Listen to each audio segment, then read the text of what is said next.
What's up, guys? Mr. Dan here, back again for another Martial Arts Monday review. That sounded pretty good. I actually just came up with that about 10 minutes ago. I think we're going to go with that for a while.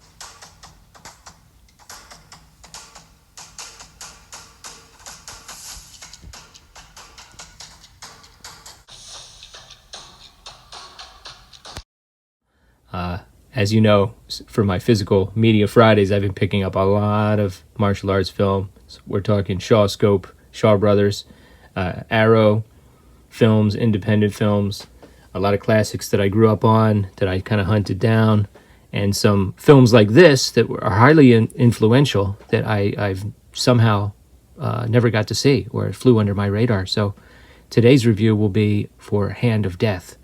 This is a fascinating film. We're going to talk about the cast and how they appear in the credits.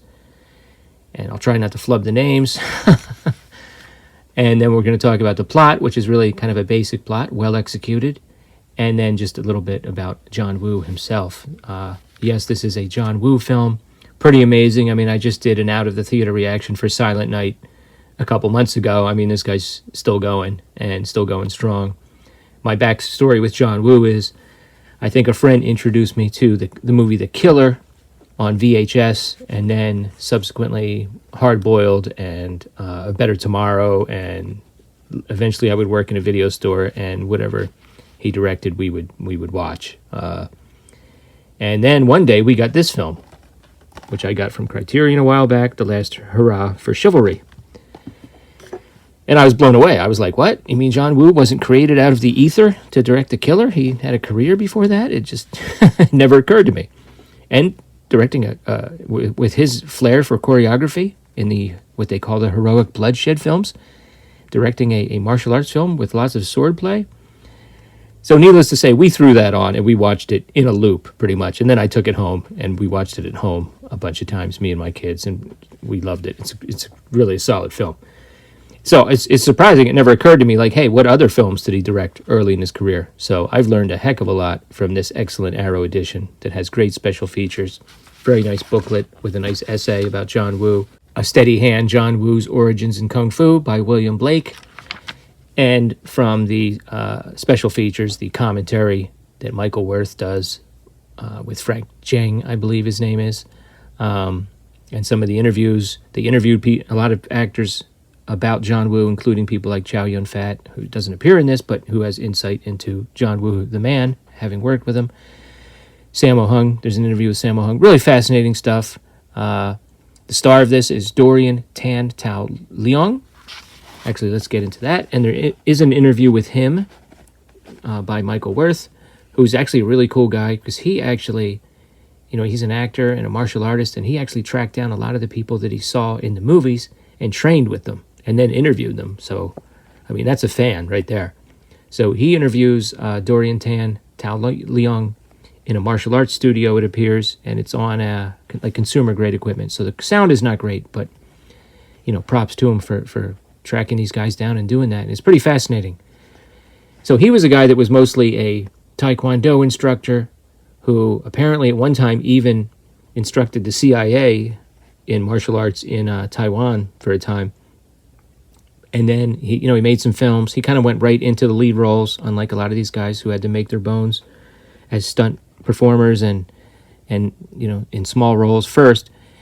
But then he actually just wanted to go back to teaching, instructing. So, and then you have James Tien as the villain, Commander Shi, Jackie Chan, Sammo Hung, and John Woo as the director all have their original names in the credits. Now, it's interesting. Down here you have John Woo as a character. When it comes to John Woo as a cast member, on the screen it says John Woo, okay? And then you have also Yang Wei as a character called The Wanderer. And then you have some Korean cast members, because this is one of the interesting things I found out. First of all, this film looks beautiful. Beautiful mountainous country. Absolutely beautiful. I mean, Hong Kong has a mountain. So it never occurred to me at that time you couldn't just skip into China and start filming. It wasn't that easy. So they developed a relationship with some South Korean film studios. The stipulation was you had to employ South Korean actors and some people behind the scenes. So you have some South Korean actors, and as you see here, director of photography, lighting, these are all South Korean technical people behind the scenes. A lot of times the assistant director would be South Korean. As a matter of fact, Jackie Chan's part in this was originally going to be played by a Korean actor who dropped out, so they plugged Jackie Chan in because both Jackie Chan and Yuen Biao were on hand as stuntmen. And you can actually see them performing different roles if you look closely. I think Jackie Chan appears as a henchman before his characters appeared, if you look real close. And apparently Yuen Biao, you see him a few times in the film. Now, significantly, Yuen Biao, Jackie Chan, and Sammo Hung, they were all part of a troupe called the Seven Little Fortunes when they were children, along with Corey Yoon and some others. I have to figure out who the other three guys were. But they transitioned from that. Peking Opera School, of course, you learn all kinds of things. It's not like American opera. You learn martial arts and singing and, all kinds of stuff. So they would, of course, transition into film. So this is a very interesting sort of career arc for the three of them, because they would eventually, obviously, continue to work together much more. Jackie, of course, was an extra in Enter the Dragon. Sammo Hung had a somewhat larger part in that film. But after this, they would appear in movies like Winners and Sinners, and they would almost be known as like the three brothers, Yuen Biao, Jackie Chan, and Sammo Hung. So they're on a very interesting sort of career stage at this point. And Sammo Hung also does the fight choreography, so he's quite good in this.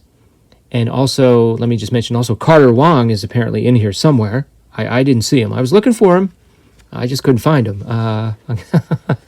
And speaking of Carter Wong, he, of course, is one of the stars of the film The 18 Bronzemen, which I just reviewed with my buddy Raul Madblood. That will premiere on his channel soon, perhaps by the time this video comes out. Go ahead over to the Madblood's channel and look for that review of The 18 Bronzemen starring Carter Wong. So yeah, very interesting cast, and they appeared in this film at very interesting stages in their career. Okay, so Sammo, for example, he's coming off of Enter the Dragon. He's playing a rare villain turn here. He's got these giant buck teeth, by the way, which is a thing in these movies. I don't know. I guess it's like a comic relief thing. I don't really get it, but it's a pretty good. It's a very good role. He's the villain. There's a couple times, and this is kind of like a John Woo thing, which you would see later in The Killer, where he kind of reaches out to the protagonist and compliments them on their skill and maybe tries to pull them into his side.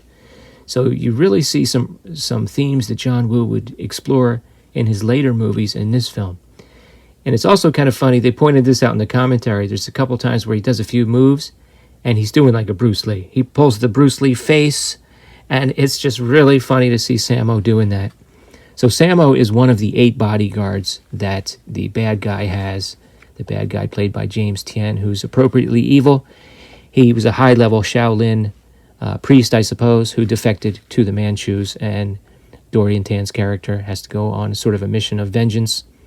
And along the way, he meets Jackie Chan, who is a blacksmith, and he kind of uses Jackie Chan, Jackie Chan helps smuggle him into this small town, which is surrounded by a wall and guards, so he can gain some information.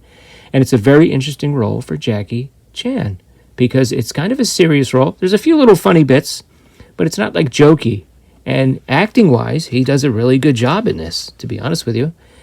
And he turns out, I mean, you're not going to cast Jackie Chan as a simple blacksmith. He's got skills. A lot of those skills will come out at the end. He's got a backstory, too. So he's acting like the lowly, humble blacksmith who's just trying to go about his daily business. But he's got eyes on the bad guys for a reason, because he wants something. And it's vengeance. I mean, I'll just come out and say it. Like you couldn't figure that out. And then you have another character called the Wanderer. And here's where some of maybe the Western influences that John Woo was kind of messing around with become apparent. He's almost like a gunslinger in a way. You know, he's well renowned for his ability with a sword, and there's a scene where he goes into a brothel and gets, first crack at the beautiful ladies. This actress is a Korean, by the way, also Korean actress. And the bad guy comes in and says, "Oh, that happens to be the one that I want." And there's a confrontation, and he suffers an injury, and then he sort of becomes a shell of himself. Will he redeem himself and join the good guys? Well, you'll have to watch and see. Interesting too that John Woo apparently would go to some of the people at Golden Harvest or Shaw Brothers and say, "Oh, I want to do this film, a serious crime drama." And at the time, they used to say, "It's the pillow or the fist." Okay, you make a sex film or you make a violent movie. We're trying to sell tickets here. So this film actually does have a surprising amount of nudity. It's not a very long scene, and sex. There's a little bit of that. I was kind of surprised by that. You don't often see that in these films. But I thought that was pretty funny.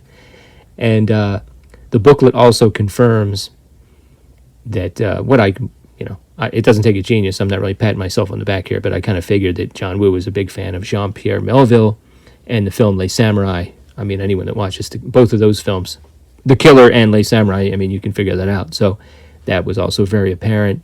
He was also sort of borrowing some camera shots from Kurosawa and others. Really kind of a fascinating stage in his career at this point. And one of the things that I learned is that he would actually work at Shaw Brothers as an assistant director for the legendary Chang Cheh. And of course, I haven't shown this on the channel yet, so here's a little sneak preview. I mean, here's some of the films that Chang Cheh developed. I mean, we're talking some major classics in the genre. And he would learn a lot from Chang Cheh, who often used multiple cameras at once, multiple camera setups, multiple camera angles, and of course made the editing a little more complicated, but the finished product was so much more exciting.